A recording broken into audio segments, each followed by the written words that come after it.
तो गाइस, स्वागत है आपका हमारे channel all India employment news में। आज मैं आपको बताऊंगा जो नवोदय विद्यालय समिति में नई वैकेंसीज निकाली है। ये टोटल जो वैकेंसीज आई ना 15 से 16 तरीके की वैकेंसीज है, वो सारी मैं आपको बताऊंगा। प्लस उसका जो सिलेबस होगा, एग्जाम आपका पैटर्न होगा, सैलरी होगी, आपकी क्वालिफिकेशन, मैं सारी बातें आपको वीडियो के अंत तक क्लियर कर दूंगा। बस आप वीडियो को स्किप मत कीजिएगा। ये जो सारी बातें हैं वो मैंने इनके ऑफिशियल नोटिफिकेशन से ली है। अगर आप इस ऑफिशियल नोटिफिकेशन को डाउनलोड करना चाहते हो तो इसका जो लिंक है वो आपको वीडियो के डिस्क्रिप्शन में मिल जाएगा। जब आप उस पर क्लिक करोगे ना तो सीधा के सीधा आपका जो ऑफिशियल नोटिफिकेशन होगा वो डाउनलोड हो जाएगा। और इसके अलावा अगर आप इसे घर बैठे अप्लाई करना चाहते हो तो उसके लिए मैंने एक सेपरेट वीडियो बना दी है। उसका लिंक भी आपको हमारे इसी वीडियो के डिस्क्रिप्शन में मिल जाएगा। वहां पर जाओ, उसे क्लिक करो और उसे देखो। स्टेप बाय स्टेप मैंने जैसे बोला है उसे फॉलो करो और आप घर बैठे फॉर्म भर सकते हो। अब मैं कोई टाइम वेस्ट नहीं करूंगा, अब मैं शुरू करूंगा आज का हमारा वीडियो लेक्चर। सबसे पहले जो टोटल वैकेंसीज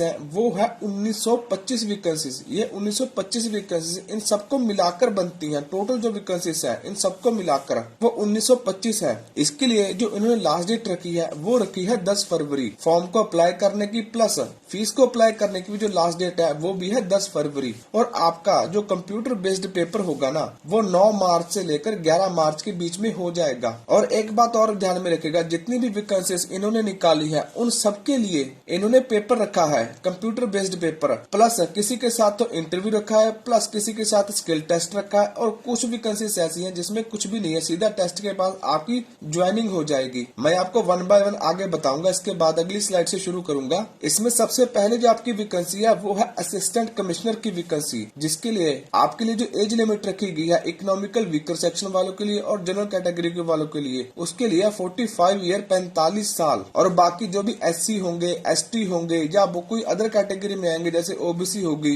उनको जो एज के रिगार्डिंग रिलैक्सेशन मिलती है, एज में छूट मिलती है, वो एज इट इज मिल जाएगी। दो बातें और समझ लीजिए। पहली बात, इन्होंने बोला है एक्सपीरियंस के बारे में। जहाँ कहीं भी मैं आपको एक्सपीरियंस के बारे में बताऊंगा वहाँ पर एक्सपीरियंस आपने लगाना होगा अगर जरूरी होगा। और वो जो एक्सपीरियंस होगा वो आपका रिटर्न में होना चाहिए, प्रॉपर पूरा रिटर्न में होना चाहिए। प्लस जिस भी इंस्टीट्यूशन से, ऑर्गेनाइजेशन से आपने वो एक्सपीरियंस गेन किया है उस पर आपका नाम, फादर का नाम, कब आपने ज्वाइन किया, कब आपने इसको छोड़ा, कितने टाइम का एक्सपीरियंस है, प्लस क्या आपकी डेजिग्नेशन थी, और उस ऑर्गेनाइजेशन के प्रॉपर साइन और स्टैम्प वगैरह भी होने चाहिए, तब वो वैलिड माना जाएगा। प्लस दूसरी बात इसमें बोला गया है डिजायरेबल के बारे में। डिजायरेबल का मतलब होता है कि प्रेफरेंस। मैं आपको बताता हूँ, मान लो एक है आदमी A और दूसरा है B। अब इन्होंने बोला है कि जो 1 साल वाला होगा वो डिजायरेबल होगा। अब हमारे जो A भाई साहब है इनके पास कोई सा भी एक्सपीरियंस नहीं है और जो B भाई साहब है उनके पास 1 साल का एक्सपीरियंस है, तो इसके डिजायरेबल का ये मतलब नहीं होगा इन्होंने 1 साल बोल दिया तो वो A अप्लाई नहीं कर सकता। नहीं, इसका मतलब है A भी अप्लाई कर सकता है और B भी अप्लाई कर सकता है। जिनके पास एक्सपीरियंस है वो भी कर सकते हैं, जिनके पास नहीं है वो भी कर सकते हैं। बस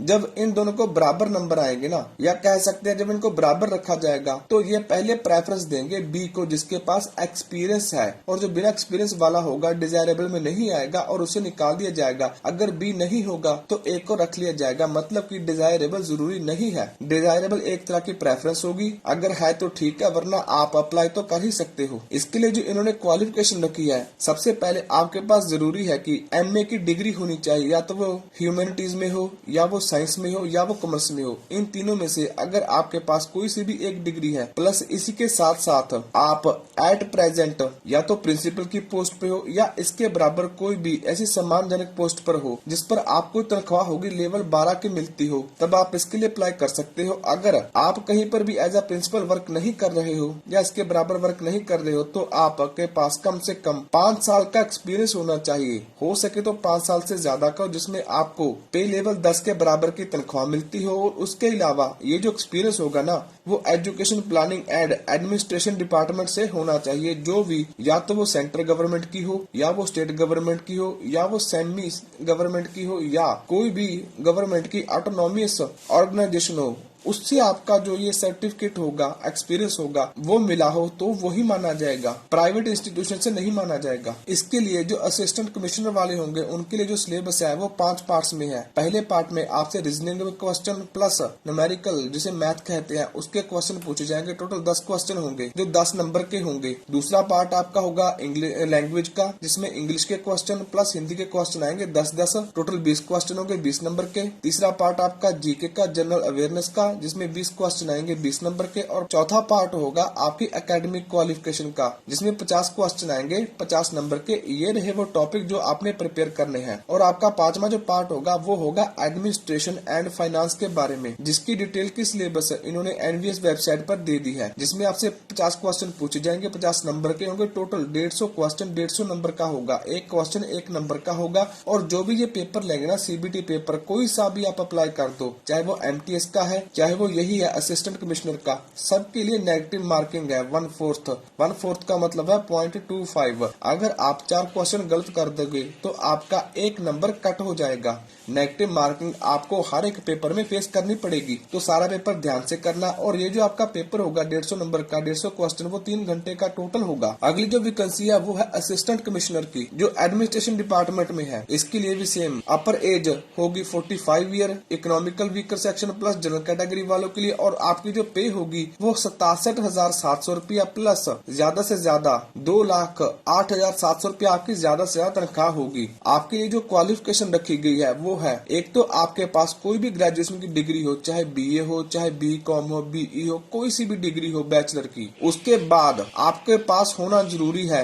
या तो 8 साल का एक्सपीरियंस हो आपको, जिसमें आपकी तनख्वाह होगी वो कम से कम पे लेवल 7 की होनी चाहिए, या आप कोई भी सम्मानजनक पोस्ट पर हो। जैसे मैंने आपको पीछे बताया था कि वहाँ पर साफ लिख दिया गया था कि आपके पास प्रिंसिपल की पोस्ट होनी चाहिए, जिसमें आपकी तनख्वाह पे लेवल 10 की होनी चाहिए। इसमें लिखा है कि या तो 8 साल का एक्सपीरियंस हो, पे लेवल आपका 7 का हो, या आप किसी भी सम्मानजनक पोस्ट पर हो, तब आप इसके लिए अप्लाई कर सकते हो। और जो आपका एक्सपीरियंस होगा ना, जो एक्सपीरियंस वाले होंगे, 8 साल का एक्सपीरियंस होगा, उनका एक्सपीरियंस या तो एडमिनिस्ट्रेशन डिपार्टमेंट से हो या फाइनेंशियल डिपार्टमेंट से हो। जो भी कोई सेंटर की, स्टेट की या ऑटोनॉमस बॉडी होगी या स्टैट्यूटरी बॉडी होगी, उनसे आपने एक्सपीरियंस आपने गेन किया हो वही माना जाएगा, प्राइवेट इंस्टीट्यूशन से नहीं माना जाएगा। जो इसके लिए उन्होंने सिलेबस बोला है, इसमें टोटल फिर से 5 पार्ट बोले हैं। सेम पहला पार्ट सिर्फ आपका रीजनिंग होगा, मैथ आपको नहीं दिया जाएगा। रीजनिंग में आपसे 15 क्वेश्चन 15 नंबर के पूछे जाएंगे। दूसरा पार्ट जीके का होगा, 15 क्वेश्चन 15 नंबर के। तीसरा पार्ट लैंग्वेज का, इंग्लिश के,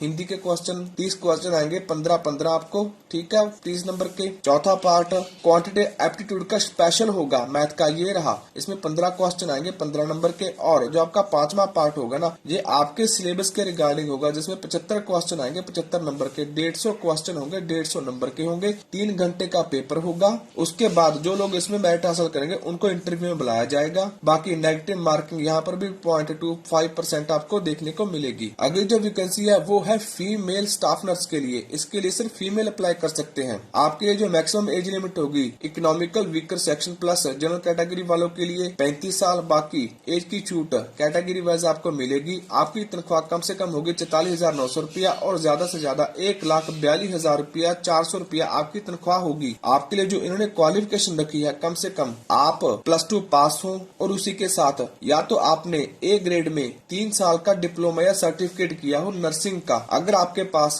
डिप्लोमा सर्टिफिकेट नर्सिंग का नहीं है और आपने बीएससी की है नर्सिंग की, तब भी आप इसके लिए अप्लाई कर सकते हो। बाकी आपके पास प्रैक्टिकल एक्सपीरियंस होना चाहिए, वो भी 2 साल का, किसी भी हॉस्पिटल या क्लिनिक में, तब भी आप इसके लिए अप्लाई कर सकते हो। एक्सपीरियंस इसमें जरूरी बोला गया है। जो फीमेल स्टाफ नर्स वाले होंगे उनके लिए जो पेपर आएगा वो 4 पार्ट्स में आएगा। सबसे पहले आपसे रीजनिंग पूछी जाएगी, इसमें 15 क्वेश्चन आएंगे 15 नंबर के आएंगे। दूसरा पार्ट आपका जीके का होगा, करंट अफेयर का होगा, जिसमें 15 क्वेश्चन 15 नंबर के। तीसरा पार्ट आपका लैंग्वेज का होगा, इंग्लिश हिंदी का 10-10 क्वेश्चन दोनों में, 20 क्वेश्चन 20 नंबर के। चौथा पार्ट आपका जो होगा आपके सब्जेक्ट की नॉलेज के रिगार्डिंग आएगा, जिसमें 70 क्वेश्चन आएंगे 70 नंबर के, 120 क्वेश्चन होंगे 120 नंबर के। इसके लिए टोटल आपको 2.5 घंटा मिलेगा और सेम आपको इसमें भी नेगेटिव मार्किंग फेस करनी पड़ेगी। अगली जो वैकेंसी है वो है असिस्टेंट सेक्शन ऑफिसर की, जिसमें एज लिमिट आपकी होगी ज्यादा से ज्यादा आपकी 30 साल एज होनी चाहिए। जो इकोनॉमिकल वीकर सेक्शन वाले होंगे और जो जनरल कैटेगरी में आएंगे उनके लिए आपकी तनख्वाह कम से कम होगी 35,400 रुपया और ज्यादा से ज्यादा 1,12,400 रुपया। आपके लिए जो इन्होंने क्वालिफिकेशन रखी है वो है आपके पास कोई सी भी डिग्री हो, चाहे वो बीए की हो, बीकॉम की, कोई सी भी बैचलर की डिग्री हो, बीटेक की हो, वो अप्लाई कर सकते हैं। प्लस आपको नॉलेज होनी चाहिए कंप्यूटर ऑपरेशन के बारे में। एक बात ध्यान में रखिएगा, जब आप पेपर देने जाओगे तब आपसे कंप्यूटर के स्पेशल क्वेश्चन पूछे जाएंगे आपसे, और और डिजायरेबल मतलब प्रेफरेंस उनको दी जाएगी जिनके पास 3 साल का एक्सपीरियंस होगा, या तो वो एडमिनिस्ट्रेटिव डिपार्टमेंट में होगा या फाइनेंशियल मैटर में होगा, वो भी सेंट्रल या ऑटोनॉमस बॉडी होगी उसके रिगार्डिंग, या गवर्नमेंट स्टेट गवर्नमेंट होगी उसमें आपका एक्सपीरियंस है तो आपको डिजायरेबल में माना जाएगा, वो भी कम से कम 3 साल का। अगर कम है तो भी बना के रख लेना, कभी कभार फायदा मिल जाता है। इसके बाद आता है आपका सिलेबस। जो सेक्शन ऑफिसर होंगे ना उनके लिए 4 पार्ट्स दिए गए हैं। सबसे पहले आपसे पूछा जाएगा रीजनिंग के बारे में, 30 क्वेश्चन आएंगे, 30 नंबर के आएंगे। उसके बाद मैथ होगा, क्वांटिटेटिव एप्टीट्यूड 30 क्वेश्चन 30 नंबर के। उसके बाद हिंदी और इंग्लिश लैंग्वेज का होगा, 30 क्वेश्चन 30 नंबर के, 15-15 दोनों के आएंगे। उसके बाद आएगा बेसिक नॉलेज ऑफ कंप्यूटर, आपकी general awareness, current affair, RTI act, इसके रिगार्डिंग, इन सबके रिगार्डिंग एक बार वीडियो को पॉज करके चेक कर लो, आपसे क्वेश्चन पूछे जाएंगे। इनमें से टोटल 40 क्वेश्चन पूछे जाएंगे 40 नंबर के। टोटल 130 क्वेश्चन होंगे 130 नंबर के, जिसमें आपको 2 घंटा 30 मिनट दिए जाएंगे टोटल। नेगेटिव मार्किंग यहाँ पर भी होगी 0.25% की। अगली जो वैकेंसी है वो है ऑडिट असिस्टेंट की। इसके लिए सेम जो मैक्सिमम एज होगी वो 30 साल होगी economical weaker section plus general category वालों के लिए। आपकी जो तनख्वाह होगी कम से कम 35,400 और ज्यादा से ज्यादा 1,12,400 रुपया आपकी तनख्वाह होगी। क्वालिफिकेशन में इन्होंने बताया है कि आपके पास बीकॉम की डिग्री होनी चाहिए, सिर्फ बीकॉम वाले ही इसमें अप्लाई कर सकते हैं। डिजायरेबल वो होंगे जिनके पास 3 साल का एक्सपीरियंस होगा अकाउंट्स वर्क में, जो कोई भी स्टेट गवर्नमेंट, सेंट्रल गवर्नमेंट, कोई सेमी सेंट्रल या स्टेट गवर्नमेंट या इनकी कोई भी ऑटोनॉमस ऑर्गेनाइजेशन होगी, उसमें अगर आपने 3 साल का एक्सपीरियंस गेन किया है तो आप इसके फर्स्ट प्रेफरेंस में आओगे। ऑडिट असिस्टेंट वालों के लिए जो सिलेबस है वो 5 पार्ट्स में है। सबसे पहले आएगी रीजनिंग 20 नंबर की 20 क्वेश्चन, फिर मैथ आएगा, क्वांटिटेटिव एप्टीट्यूड 30 क्वेश्चन 30 नंबर के, फिर आगे लैंग्वेज इंग्लिश और हिंदी के 10-10 क्वेश्चन दोनों के 20 क्वेश्चन 20 नंबर के, फिर आगे आपकी बेसिक कंप्यूटर की नॉलेज और बाकी करंट अफेयर, जो ये दोनों पोर्शन होंगे ना 20 क्वेश्चन के होंगे, 20 नंबर के होंगे। उसके बाद जो आपके सब्जेक्ट के रिगार्डिंग आपसे क्वेश्चन पूछे जाएंगे। ये रहे वो सारे टॉपिक, वीडियो को पॉज करके चेक कर लो। बाकी ये सारे टॉपिक जो होंगे ना इनमें से 40 क्वेश्चन आएंगे 40 नंबर के, 130 क्वेश्चन होंगे 130 नंबर के, जिसके लिए टोटल आपको 2 घंटा 30 मिनट दिए जाएंगे। नेगेटिव मार्किंग 2.5% आपको यहाँ पर भी देखने को मिलेगी। ये जो वैकेंसी है ये है जूनियर ट्रांसलेशन ऑफिसर की। यहाँ पर थोड़ा सा ऊपर हो गया, कोई बात नहीं। बाकी क्वालिफिकेशन को ध्यान से सुन लो जिन्होंने ट्रांसलेशन के रिगार्डिंग अप्लाई करना है। इसमें मैं आपको शॉर्ट में बताऊंगा। मान लो कि एक आदमी है एम, ठीक है, इसने एमए कर रखी है, ठीक है। अगर उसने हिंदी की एमए कर रखी है जिसमें उसके पास इंग्लिश कंपल्सरी सब्जेक्ट था तब भी वो अप्लाई कर सकता है। अगर इंग्लिश कंपल्सरी सब्जेक्ट नहीं था तो उसने अपनी ग्रेजुएशन में सारा कोर्स इंग्लिश में किया हो तब वो उसके लिए अप्लाई कर सकता है। दूसरी बात, अगर एम ने एमए इंग्लिश की है तो उसके पास हिंदी या तो कंपल्सरी सब्जेक्ट हो या उसने जो अपनी ग्रेजुएशन हो वो हिंदी लैंग्वेज में की हो, मतलब उसका मीडियम या तो हिंदी हो अगर वो इंग्लिश की एमए कर रखी है, अगर हिंदी की कर रखी है तो उसका जो ग्रेजुएशन का मीडियम हो वो इंग्लिश हो, तब वो इसके लिए अप्लाई कर सकता है। अगली बारी इन्होंने बोली है इसके साथ साथ जो मैंने आपको शॉर्ट में बताया, इसके साथ साथ आपके पास डिप्लोमा या सर्टिफिकेट होना चाहिए ट्रांसलेटर का, हिंदी टू इंग्लिश या इंग्लिश टू हिंदी, जिसमें आपके पास 2 साल का एक्सपीरियंस हो, तब आप इसके लिए एलिजिबल हो। और ये जो एक्सपीरियंस होगा वो किसी भी सेंट्रल या स्टेट गवर्नमेंट के ऑफिस से अप्रूव्ड होना चाहिए, वहाँ से बना हो, तब आप इसके लिए एलिजिबल हो। ये जूनियर ट्रांसलेशन ऑफिसर होंगे, इनका पेपर जो होगा इसमें सबसे पहले क्वेश्चन आएगा आपको इंग्लिश और हिंदी के बारे में, ट्रांसलेशन के बारे में, जो 25 क्वेश्चन होंगे 25 नंबर के। उसके बाद आएगा इंग्लिश टू हिंदी जो 25 क्वेश्चन 25 नंबर के। आपकी रीजनिंग आएगी पूरी 10 क्वेश्चन 10 नंबर के। जीके के क्वेश्चन आएंगे 20 क्वेश्चन 20 नंबर के। और आपके सब्जेक्ट के नॉलेज के रिगार्डिंग हिंदी या इंग्लिश जो भी आपका सब्जेक्ट होगा उसके रिगार्डिंग आपसे क्वेश्चन पूछे जाएंगे 20 क्वेश्चन 20 नंबर के। टोटल 2 घंटे का आपका पेपर होगा, 100 नंबर का पेपर होगा, 100 क्वेश्चन आएंगे और पॉइंट टू पॉइंट और नेगेटिव मार्किंग आपको फेस करने को मिलेगी। इसके बाद बारी आती है जूनियर इंजीनियर के बारे में, जिसमें आपके पास सिविल का डिप्लोमा होना चाहिए या डिग्री होनी चाहिए। इसके लिए आपकी ज्यादा से ज्यादा एज होगी 35 साल। आपको कम से कम तनख्वाह मिलेगी 29,200 रुपया और ज्यादा से ज्यादा 92,300 रुपया। क्वालिफिकेशन में या तो आपके पास डिग्री हो इंजीनियरिंग की सिविल की, या आपके पास 3 साल का डिप्लोमा हो प्लस आपके पास 3 साल का एक्सपीरियंस होना जरूरी है जो कंस्ट्रक्शन ऑफ बिल्डिंग में हो। ये भी माना जाएगा या तो वो सेंटर या स्टेट गवर्नमेंट की ऑफिस से हो या उनकी कोई ऑटोनोमस ऑर्गेनाइजेशन हो या कोई स्टैट्यूटरी बॉडी हो। अगर आपने गवर्नमेंट के इन किसी ऑफिस से एक्सपीरियंस गेन किया 3 साल का, तब आप इसके लिए अप्लाई कर सकते हो, सिर्फ डिग्री के बेस पे नहीं। या ना कोई आपकी कोई प्राइवेट आपके पास एक्सपीरियंस होगा तो ना आप उसके बेस पर अप्लाई कर सकते हो। गवर्नमेंट बोला है तो गवर्नमेंट, अगर नहीं बोला तो कहीं से भी। इसमें जो जूनियर इंजीनियर होंगे इनका पेपर जो आएगा, सबसे पहले 10 क्वेश्चन आएंगे, रीजनिंग के 10 नंबर के होंगे, जीके के 10 क्वेश्चन 10 नंबर के, आपकी सब्जेक्ट के रिगार्डिंग 60 क्वेश्चन 60 नंबर के, लैंग्वेज के अकॉर्डिंग इंग्लिश और हिंदी के 5-5 क्वेश्चन आएंगे, 10 क्वेश्चन 10 नंबर के। आपकी बेसिक नॉलेज देखी जाएगी कंप्यूटर में, जिसमें 10 क्वेश्चन पूछेंगे 10 नंबर के। 2 घंटे का पेपर होगा, 100 नंबर का पेपर होगा, 100 क्वेश्चन होगा। नेगेटिव मार्किंग होगी आपकी 1/4। जो स्टेनोग्राफर होंगे उनकी ज्यादा से ज्यादा एज होगी इकोनॉमिकल वीकर सेक्शन वाले और यूआर वालों के लिए, जनरल कैटेगरी वालों के लिए 27 साल, तनख्वाह 25,500 कम से कम आपकी और 8100 रुपया ज्यादा से ज्यादा। कम से कम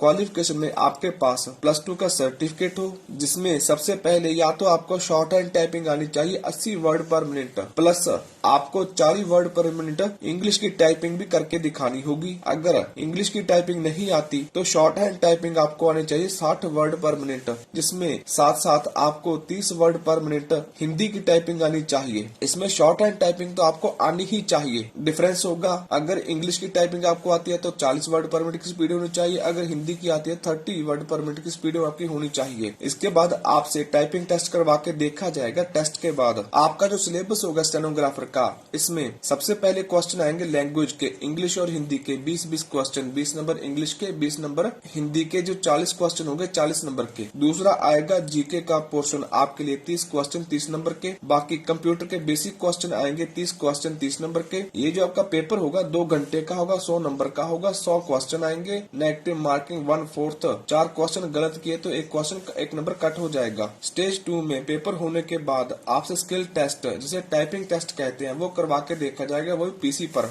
जो कंप्यूटर ऑपरेटर के लिए अप्लाई करना चाहते हैं उनकी ज्यादा से ज्यादा जो एज लेगी है वो है 30 साल economical weaker section plus UR के लिए। बाकी अदर कैटेगरी के पूरी जो आपको एज रिलैक्सेशन मिलती है वो आपको मिलेगी। 25,500 रुपया आपके कम से कम तनख्वाह होगी, 81,100 रुपया ज्यादा से ज्यादा। आपके लिए जो क्वालिफिकेशन रखी गई है वो रखी गई आपके पास एक कोई सी भी डिग्री हो, डिग्री आपके पास कोई सी भी हो, पर उसके साथ साथ आपके पास 1 साल का डिप्लोमा होना चाहिए कंप्यूटर का। ये जो डिप्लोमा होगा वो किसी भी स्टेट या सेंटर इंस्टीट्यूशन से अप्रूव्ड होना चाहिए, बोर्ड या यूनिवर्सिटी से अप्रूव्ड होना चाहिए। जो कंप्यूटर ऑपरेटर वाले होंगे इनका सिलेबस होगा, सबसे पहले 20 क्वेश्चन रीजनिंग के आएंगे जो 20 नंबर के होंगे, मैथ के क्वेश्चन आएंगे, क्वांट के क्वेश्चन आएंगे 20 क्वेश्चन 20 नंबर के, इंग्लिश और हिंदी लैंग्वेज के क्वेश्चन आएंगे 15-15 क्वेश्चन 30 क्वेश्चन 30 नंबर के, और कंप्यूटर के क्वेश्चन पूछे जाएंगे कंप्यूटर ऑपरेशन के 60 क्वेश्चन 60 नंबर के। टोटल 130 क्वेश्चन 130 नंबर के। 2 घंटा 30 मिनट आपको टोटल टाइम मिलेगा करने का, और 1/4 आपकी नेगेटिव मार्किंग होगी। अब बारी आती है जो केटरिंग असिस्टेंट के लिए अप्लाई करना चाहते हैं। इसके लिए ज्यादा से ज्यादा आपकी एज रखी है 35 साल इकोनॉमिकल वीकर सेक्शन वालों के लिए जो,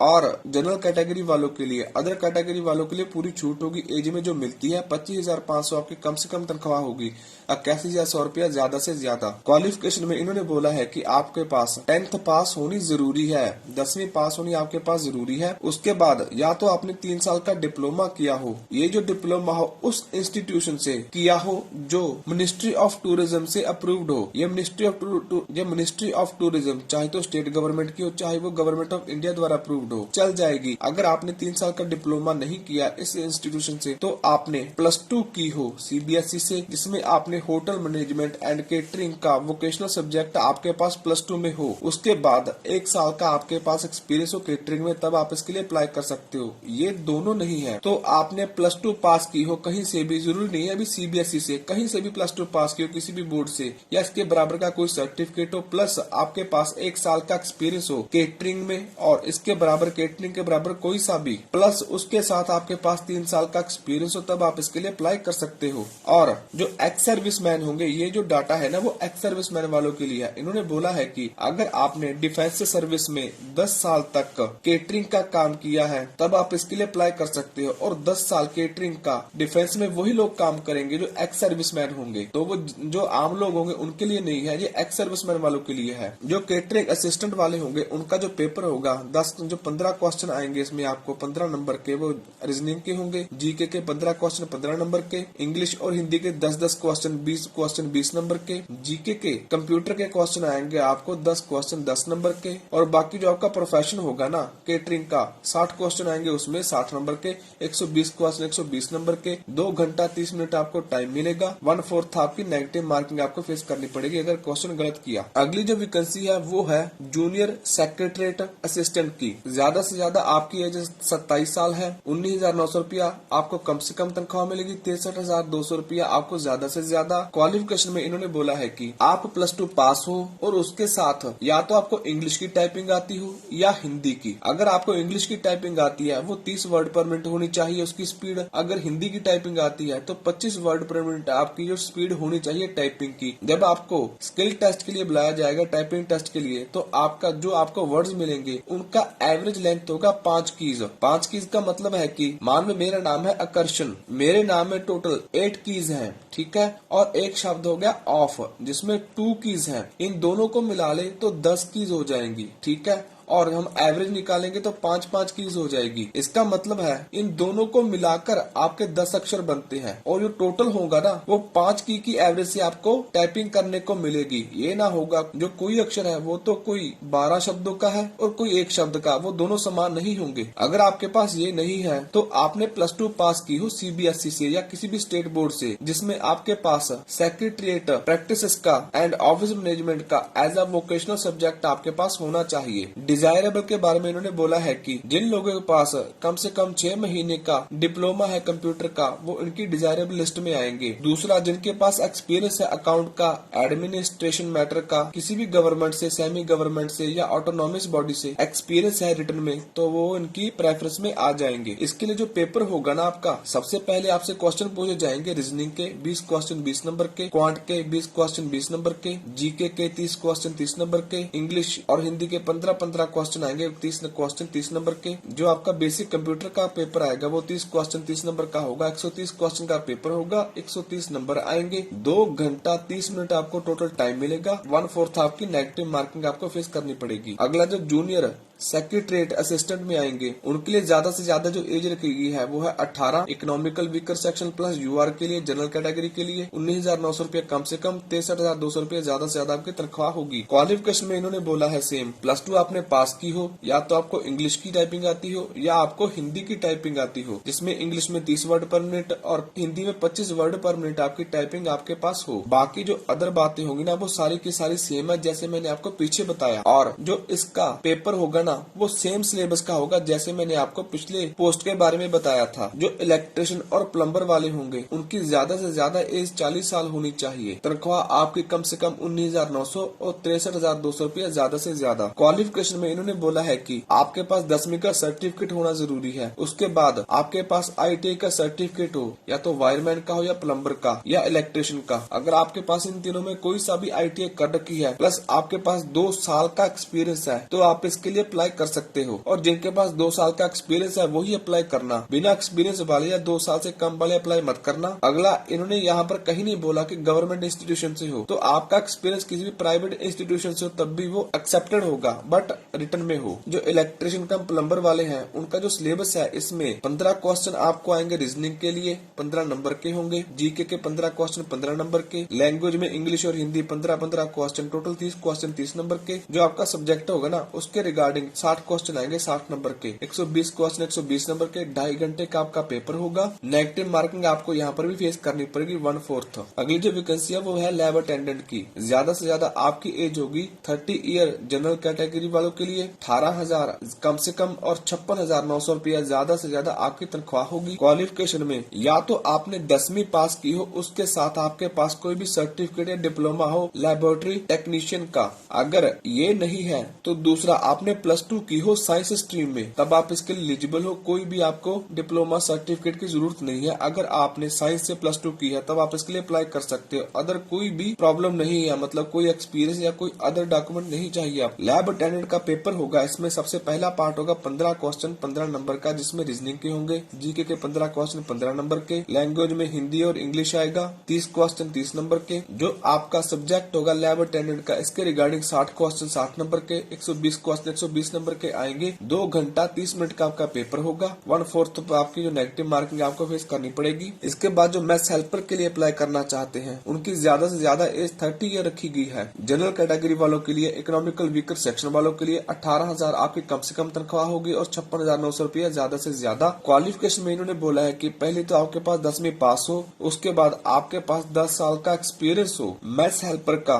जो आपने किसी भी गवर्नमेंट रेजिडेंटल ऑर्गेनाइजेशन से या किसी गवर्नमेंट स्कूल से प्राप्त किया हो। उसके बाद आपका मैथ्स हेल्पर के रिगार्डिंग एक स्किल टेस्ट होगा। जब आप इसका कंप्यूटर बेस्ड टेस्ट पास कर लोगे, जो आपका पेपर होगा कंप्यूटर बेस्ड टेस्ट, इसमें रीजनिंग के क्वेश्चन 15 क्वेश्चन 15 नंबर के, जीके के 15 क्वेश्चन 15 नंबर के और इंग्लिश और हिंदी के 20 क्वेश्चन 20 नंबर के आपसे पूछे जाएंगे। जीके के क्वेश्चन आपसे पूछे जाएंगे। जो आपके सब्जेक्ट के रिगार्डिंग आपसे क्वेश्चन पूछे जाएंगे वो food, nutrition, hygiene, Indian food, sweets के रिगार्डिंग पूछे जाएंगे। इनकी रेसिपी वगैरह पूछी जाएगी। ये जो सारा आपका टॉपिक होगा आपके सब्जेक्ट के रिगार्डिंग, वो 17 क्वेश्चन पूछे जाएंगे 70 नंबर के, 120 क्वेश्चन 120 नंबर के, 2 घंटा 30 मिनट आपको टोटल टाइम मिलेगा। 1/4 आपकी नेगेटिव मार्किंग आपको फेस करनी पड़ेगी। अगर क्वेश्चन 4 गलत कर दी तो 1 नंबर कट हो जाएगा। जो मल्टीटास्किंग स्टाफ वाले है ना, उसके लिए सिर्फ अगर आप 10वीं पास हो तो आप इसके लिए एलिजिबल हो। बस आपकी जो एज होगी वो ज्यादा से ज्यादा जनरल कैटेगरी वालों के लिए 30 साल होनी चाहिए और आपको कम से कम तनख्वाह मिलेगी 18,000, 56,900 रुपया आपकी ज्यादा से ज्यादा तनख्वाह होगी। बाकी जो लोग 10वीं पास हैं वो इसके लिए अप्लाई कर देना, क्योंकि इसके लिए कोई भी अदर शर्त रखी ही नहीं गई है। बस 10वीं पास है तो आप अप्लाई कर दो। पेपर होगा इसके पेपर में इंग्लिश और हिंदी के क्वेश्चन आएंगे। लैंग्वेज के 40 क्वेश्चन 40 नंबर के, 20-20 क्वेश्चन आएंगे दोनों के। जीके के 20 क्वेश्चन 20 नंबर के। आपसे बेसिक पूछा जाएगा कंप्यूटर ऑपरेशन का, मतलब कंप्यूटर के क्वेश्चन आएंगे बेसिक 40 क्वेश्चन 40 नंबर के, 100 क्वेश्चन 100 नंबर के आपसे पूछे जाएंगे। टोटल 2 घंटे आपको टोटल मिलेंगे 100 क्वेश्चन करने के लिए और 1/4 आपको नेगेटिव मार्किंग फेस करनी पड़ेगी। इसके लिए जो एप्लीकेशन फीस रखी गई है, जो पहली 2 जो वैकेंसी थी असिस्टेंट कमिश्नर की, असिस्टेंट कमिश्नर एडमिनिस्ट्रेशन डिपार्टमेंट में, उसके लिए जो आपकी एप्लीकेशन फीस होगी वो होगी 1500 रुपया। जो फीमेल स्टाफ नर्स वाले होंगे उनके लिए जो फीस रखी गई है वो रखी गई है 1200 रुपया। बाकी जो असिस्टेंट सेक्शन ऑफिसर के लिए अप्लाई करेंगे, जूनियर असिस्टेंट के लिए अप्लाई करेंगे, जूनियर ट्रांसलेशन ऑफिसर के लिए अप्लाई करेंगे, जूनियर इंजीनियर सिविल के लिए अप्लाई करेंगे, स्टेनोग्राफर के लिए, कंप्यूटर ऑपरेटर के लिए, केटरिंग असिस्टेंट के लिए, जूनियर सेक्रेटरीट के लिए, जूनियर सेक्रेटरीट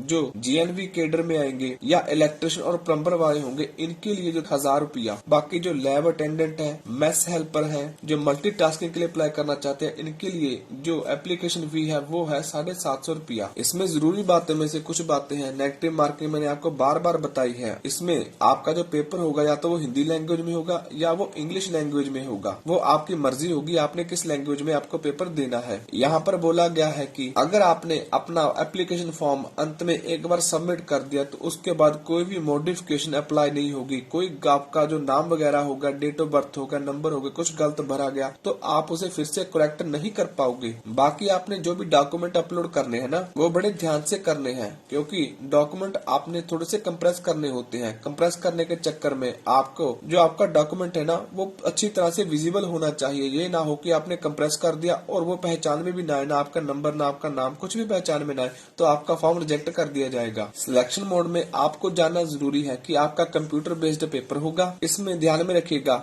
जिन लोगों का इंटरव्यू होगा उनकी वैकेंसी का नाम लूंगा मैं। एक तो असिस्टेंट कमिश्नर की होगी, दोनों असिस्टेंट कमिश्नर की होगी, जूनियर इंजीनियर की होगी, इनका स्पेशल इंटरव्यू होगा। बाकी इसी तरह से जो स्टाफ नर्स होंगी, असिस्टेंट सेक्शन ऑफिसर हो गया, ऑडिटिंग असिस्टेंट हो गया, जूनियर ट्रांसलेशन ऑफिसर हो गया, कंप्यूटर ऑपरेटर हो गया, केटरिंग असिस्टेंट हो गया, लैब टेक्नीशियन हो गया, मल्टीटास्किंग स्टाफ हो गया, इनका जो सीबीटी पेपर होगा कंप्यूटर बेस्ड पेपर, इसके बिहाफ पर इनको रिक्रूट कर लिया जाएगा। बाकी जो मैथ्स हेल्पर वाले होंगे, इलेक्ट्रिशियन प्लम्बर वाले होंगे, स्टेनोग्राफर होगा, बाद में इन सबका एक स्किल टेस्ट भी होगा, ट्रेड टेस्ट। वो जब ट्रेड टेस्ट पास करेंगे ना तब आपको ज्वाइनिंग मिलेगी, मतलब आप अप्लाई होंगे। ये ना होगा आपने टेस्ट पास किया और यहाँ पर जो स्किल टेस्ट होगा, ट्रेड टेस्ट होगा, इसमें आके फेल हो गए तो आपको रिजेक्ट कर दिया जाएगा। इसी तरह से इंटर में भी आपने पास होना है। बाकी जिनका सिर्फ पेपर है वो पेपर देके रिक्रूट हो सकते हैं, भर्ती हो सकते हैं। तो ये थी वो सारी बातें जो आपको जाननी जरूरी है। मैंने सारी बातें आपको डिटेल में कवर करा दी है। बाकी नोटिफिकेशन का लिंक आपको वीडियो के डिस्क्रिप्शन में मिल जाएगा, वहां से जाओ, क्लिक करो ऑफिशियल नोटिफिकेशन डाउनलोड हो जाएगा, क्योंकि किस पोस्ट में कितनी वैकेंसी आई है वो सारी बातें आपको उसमें देखनी होंगी। अगर वो भी मैं बताऊंगा तो वीडियो इतनी ज्यादा लंबी हो जाएगी कि आप भी ना देख पाओगे। तो आपको ये देखना होगा किस जॉब के रिगार्डिंग कितनी वैकेंसी आई है आपकी कैटेगरी के अकॉर्डिंग। बाकी सारी बातें मैंने आपको बता दिया। इसके लिए अप्लाई करना चाहते हो तो एक वीडियो मैंने बना दी है, उसका लिंक वीडियो को डिस्क्रिप्शन में पड़ा है, उसके ऊपर क्लिक करो और जैसे वीडियो में बताया गया है स्टेप बाय स्टेप उसे फॉलो करो और अपना फॉर्म घर बैठे अप्लाई करो। बाकी अगर आपको हमारे वीडियो लेक्चर में कोई सी भी कमी लगी हो तो प्लीज कमेंट सेक्शन में और हमें बताओ, ताकि हम उसमें सुधार ला सके और इन फ्यूचर आपको बढ़िया से बढ़िया वीडियो लेक्चर प्रोवाइड करवाया जा सके। बाकी अगर अच्छा लगा तो प्लीज हमारे चैनल को सब्सक्राइब जरूर कर देना और वीडियो को लाइक और शेयर तो कर ही देना। इसी के साथ धन्यवाद। जय हिंद, जय जवान, जय किसान।